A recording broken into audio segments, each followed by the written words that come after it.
Los extranjeros completamente vacunados pueden ingresar a Estados Unidos a partir del 8 de noviembre, anuncia la Casa Blanca. Los visitantes extranjeros que estén completamente vacunados contra el COVID-19 podrán viajar a Estados Unidos a partir del 8 de noviembre, dijo este viernes la Casa Blanca.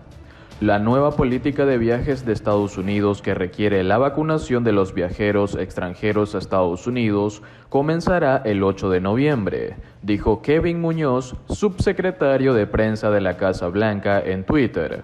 Este anuncio y la fecha se aplican tanto a los viajes aéreos internacionales como a los viajes terrestres. Esta política se rige por la salud pública, es estricta y coherente. Reuters fue el primero en informar la fecha del 8 de noviembre. La medida relajaría un mosaico de prohibiciones que habían comenzado a causar debates en el extranjero y las reemplazaría con requisitos más uniformes para los pasajeros aéreos internacionales entrantes. Será una buena noticia para la industria de viajes, que ha estado presionando al gobierno federal para que levante algunas de las reglas que impiden el turismo internacional, así como para las aerolíneas, hoteles y grupos hoteleros. Un funcionario de la Casa Blanca le dijo a CNN más orientación sobre excepciones muy limitadas a los requisitos, junto con las vacunas de COVID-19 que se aceptarán y otros detalles operativos antes de la fecha del 8 de noviembre. Los CDC ya han informado a las aerolíneas que todas las vacunas aprobadas y autorizadas por la FDA, así como todas las vacunas que tienen una lista de uso de emergencia, EUL de la OMS, serán aceptadas para viajes aéreos. Anticipamos que lo mismo sucederá en la frontera terrestre, dijo el funcionario. Las mismas reglas también se aplicarán a los viajes no esenciales en las fronteras terrestres estadounidenses y a los visitantes que lleguen a Estados Unidos en ferry de pasajeros. Estos viajeros deben estar preparados para dar fe del estado de vacunación y presentar prueba de vacunación a un agente de la CBP cuando lo solicite, dijo el funcionario. Para enero, los ciudadanos extranjeros que crucen la frontera terrestre por razones tanto esenciales como no esenciales deberán estar completamente vacunados. Se levantan las prohibiciones de viaje, pero continúan algunas restricciones. Las prohibiciones de viaje a Estados Unidos se impusieron por primera vez en los primeros días de la pandemia, cuando el entonces presidente Donald Trump limitó los viajes desde China en enero de 2020. Ese paso no logró evitar que el virus llegara a Estados Unidos y se agregaron países adicionales a la lista a medida de los funcionarios de salud presionaron a la Casa Blanca para que se limitara la entrada desde lugares donde las tasas de caso eran altas.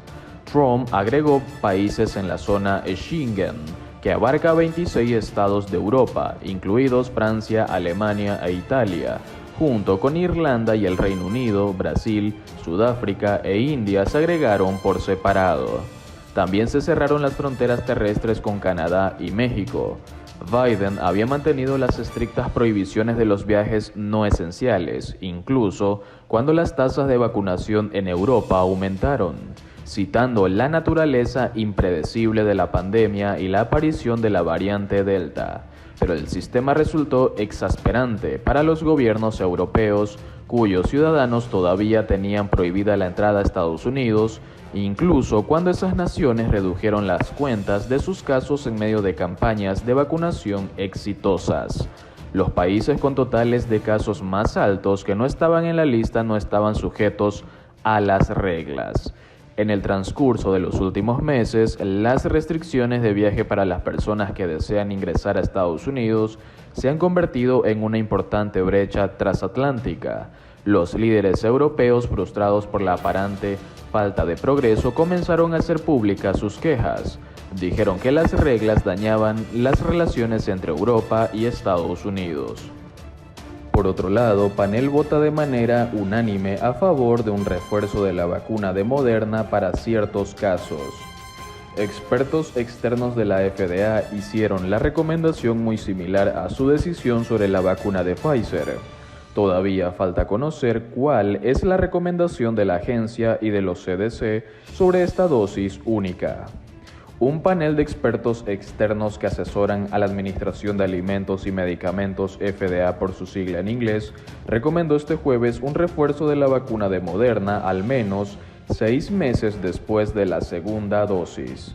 La única dosis sería para personas mayores de 65 años o adultos con ciertas condiciones médicas o en alto riesgo por las características de sus trabajos, muy similar a lo que ya se decidió con la vacuna de Pfizer.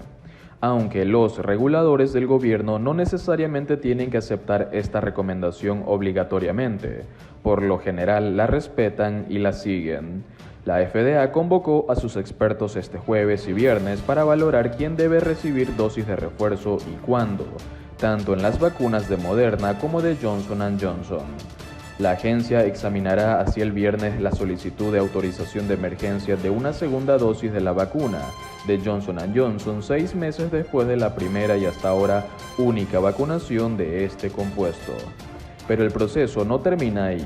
La semana que viene, un panel convocado por los Centros para el Control y Prevención de Enfermedades CDC ofrecerá una guía más específica sobre quién debe recibir la dosis de refuerzo.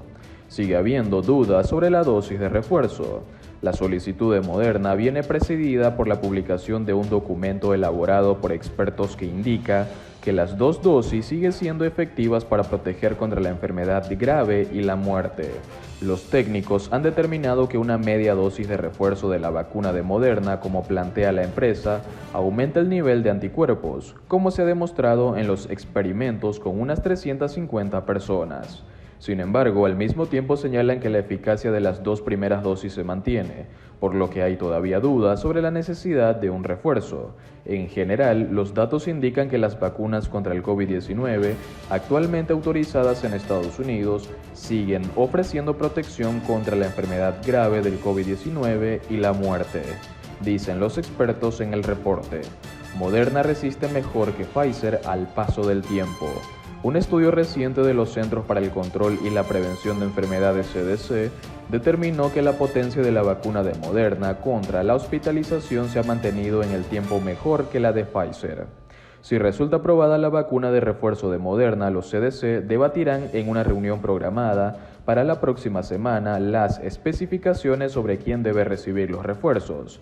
En el caso de la vacuna de Johnson & Johnson, los expertos tienen tiempo planteado que debería ser de 2 dosis, ya que su eficacia es menor que las de las vacunas producidas tanto por Moderna como por Pfizer-BioNTech. La FDA autorizó una tercera inyección de la vacuna de Pfizer-BioNTech para algunas personas, incluidos los adultos de 65 años o más y las personas con riesgo de enfermedad grave o expuestas al virus en el trabajo. La prioridad sigue siendo vacunar a 66 millones sin ninguna inmunización. Pese al avance en los estudios y recomendaciones sobre las dosis de refuerzo que ya se están administrando o contemplando en otros países, el mensaje oficial del gobierno de Estados Unidos es que la prioridad sigue siendo vacunar a los 66 millones que aún no están inmunizados porque rechazan recibir sus dosis. Esa es la principal causa que señalan las autoridades de salud para explicar el impacto que ha tenido todo el verano y sigue teniendo, aunque en declive, este otoño la variante Delta en Estados Unidos, especialmente en las comunidades donde hay menor porcentaje de población vacunada. Es importante recordar que las vacunas siguen proporcionando una protección fuerte contra los casos graves, recordó el jefe de vacunación de la FDA, Peter Marks. Este es otro de los mensajes que refuerzan las autoridades de salud para evitar que el hecho de plantear una tercera dosis envíe un mensaje erróneo a las personas ya recientemente vacunadas de COVID-19. ¿Cuáles son las diferencias entre las vacunas contra el COVID-19? Johnson & Johnson mostró un 72% de eficacia, mientras que Moderna un 94% y continuamente la de Pfizer con un 95% de eficacia. Con la reciente aprobación de la vacuna Johnson & Johnson por la parte de la FDA surgen las dudas sobre sus diferencias y su efectividad.